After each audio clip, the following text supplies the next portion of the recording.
I said, yo, what's up, everybody? I'm Amber. This is amaraslogic. Got a new video for you today. We got episode 89 of Milwaukee Bucks trades, rumors, and news. Before we get into it, y'all know the spiel.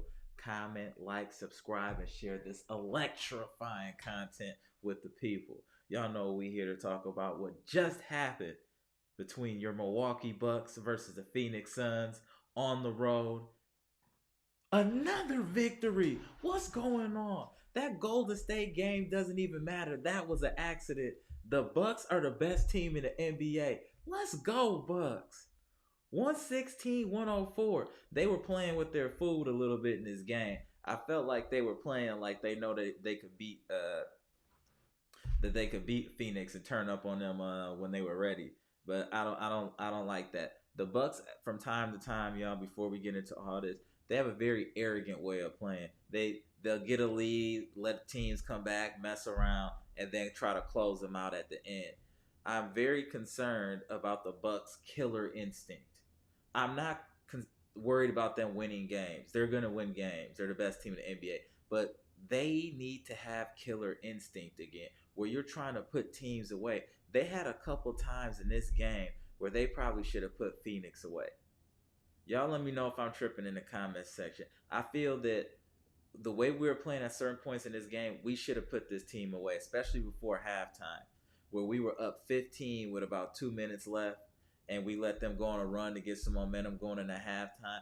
That was a time we could have put our foot on their throat and got them out of there. I don't know why the starters want to play 30 plus minutes. I don't know why. You get these teams out of here so you can chill and rest. We have to get that killer instinct back, y'all.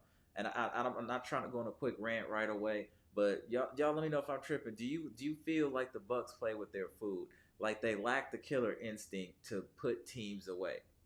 They're gonna win the game, no doubt. But why are we not putting teams away early when we have the opportunity?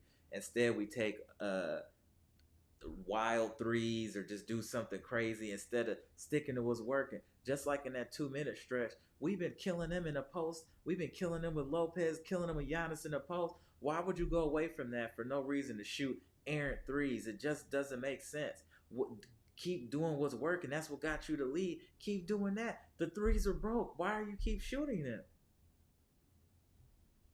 Things I'm pointing out is not to chastise the Bucks. We're talking about things that you need to tighten up when you're a championship team and your aspirations are to raise a banner in the five-star form. Let's go though, Bucks.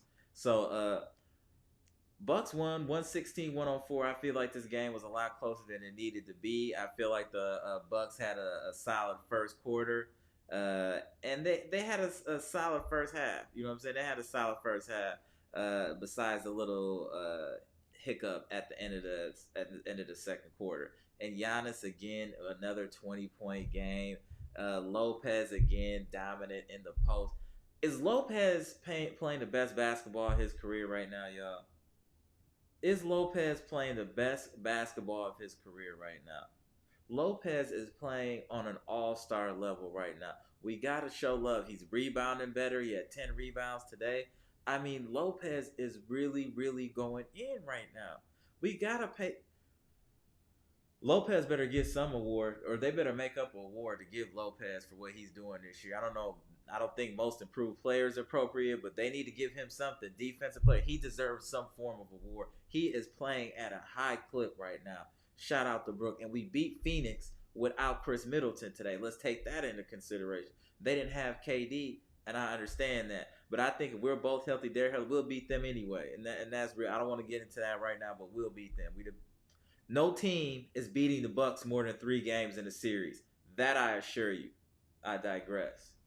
So that coming out of halftime, we had the Bucks. I tell y'all about the Bucks in the third quarter. We had a subpar third quarter again, letting them get back in the game, getting the shots they want, the turnovers.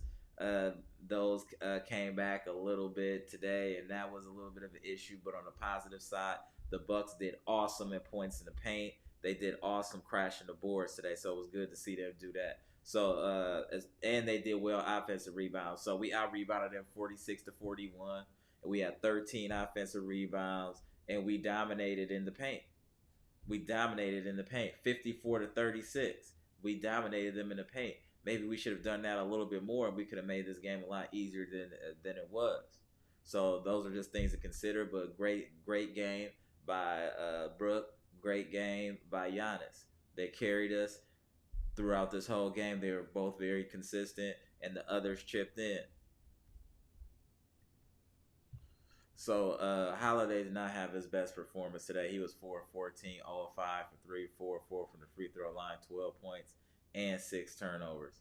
Only positive, he made some defensive plays down the stretch and took some charges, and he made a few plays to kind of extend the lead and put it out of reach. So kudos to that, but he had a terrible shooting game today. But we won, and he, as Holiday does, he has a knack for making plays when you need him to.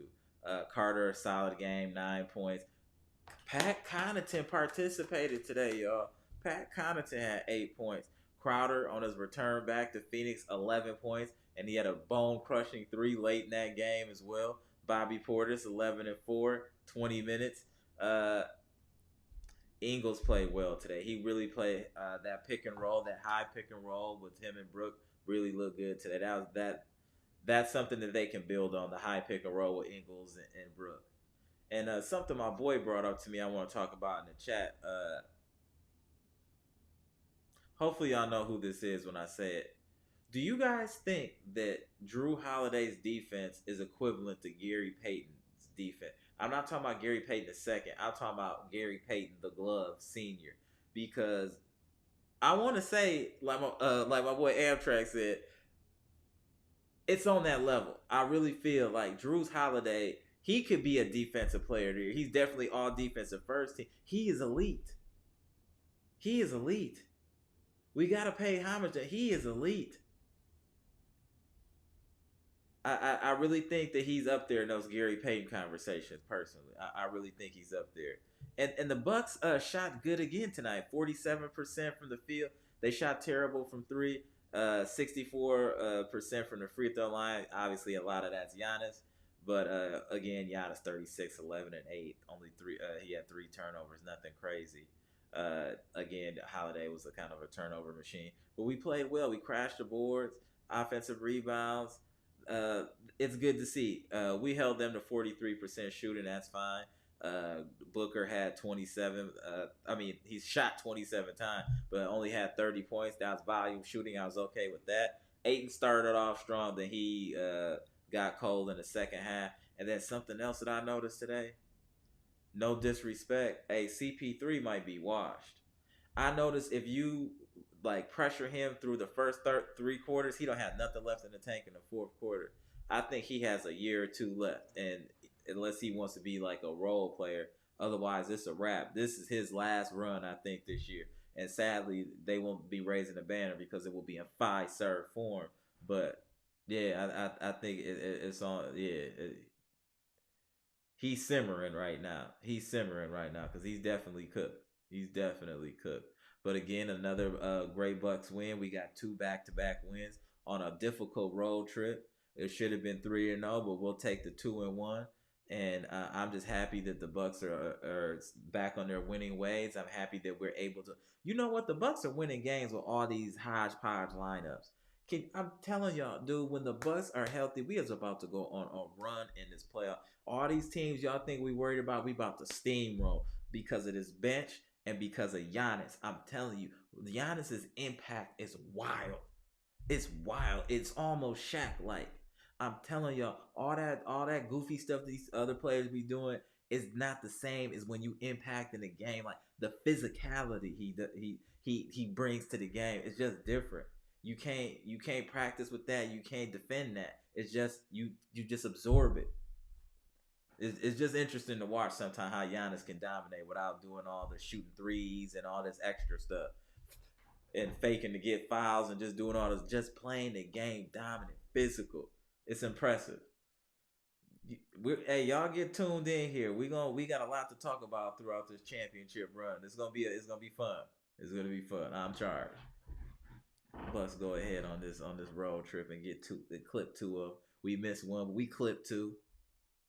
I'm Amber. This is Amber's Logic. This is episode 89 of Milwaukee Bucks Trades, Rumors, and News.